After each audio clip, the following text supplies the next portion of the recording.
రైతుల సంక్షేమం బీజేపీతోనే సాధ్యమన్నారు ఎంపీ ధర్మపురి అరవింద్. పసుపు మార్కెట్లో వ్యాపారులు రైతులను ఇబ్బందులకు గురిచేస్తే సహించబోమని హెచ్చరించారు. కేంద్ర ప్రభుత్వ పథకాలకు కటాఫ్ అంటూ ఏమీ లేదన్నారు. రాష్ట ప్రభుత్వ నిర్లక్ష్యం, లోపాల వల్లే అర్హులకు పథకాలు అందడం లేదని ఆరోపించారు. దేశద్రోహులు రోహింగ్యాలకు కాంగ్రెస్ అండగా నిలుస్తోందని మండిపడ్డారు. ఎన్నికల ప్రచారంలో భాగంగా నిజామాబాద్ జిల్లాలో పర్యటించారు ఎంపీ అరవింద్.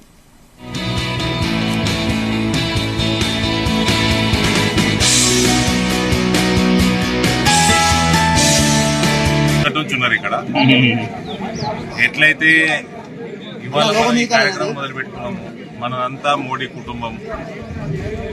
చిన్న చిన్న సమస్యల కాడికెళ్ళి అంతా ఏమి పెద్ద సమస్యల దాకా సమాజంలో ఒక చర్చా కార్యక్రమం లాగా, చాయ్ పే చర్చలాగా కార్యక్రమం మొదలు పెట్టుకున్నాం.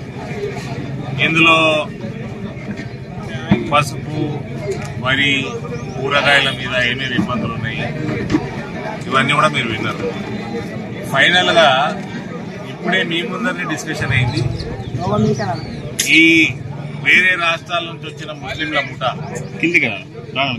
వేరే రాష్ట్రాల నుంచి వచ్చిన ముస్లింల ముఠాలు ఈ డ్రిప్ ఇరిగేషన్ పైపులు, రైల్వే లైన్లు, రైల్వే లైన్ల దగ్గర ఉన్న కేబుల్లు ఎత్తుకపోయి అక్కడ వాళ్ళ గోడౌన్లలో జమ చేస్తే పోలీసులు పట్టుకున్నారు. ఇది కూడా విన్నారు. ఇదే కాంగ్రెస్ వాళ్ళు ఇటువంటి వాళ్ళకి, రోహింగ్యాలకి, బంగ్లాదేశ్కి వచ్చిన వాళ్ళకి పౌరసత్వాలు ఇవ్వమంటారు కాంగ్రెస్. అందులో మా కాంగ్రెస్ అభ్యర్థి గారు ఆయన కెప్టెన్ లాగా వ్యవహారం చేస్తున్నారు. ఆ టీం తుకుడే గ్యాంగ్ కి కెప్టెన్ లాగా వ్యవహారం చేస్తున్నారు. సో మీరే విన్నారు కదండి, ఇప్పుడు ప్రజలు చెప్తుంటే మీరే విన్నారు కదా. అంటే ఇటువంటి అన్ని కూడా ఓటు బ్యాంకు రాజకీయాలకి మన ఇళ్లలో అయితే దొంగతనాలు చేయించుకోలేం కదా, మన పొలాలలో.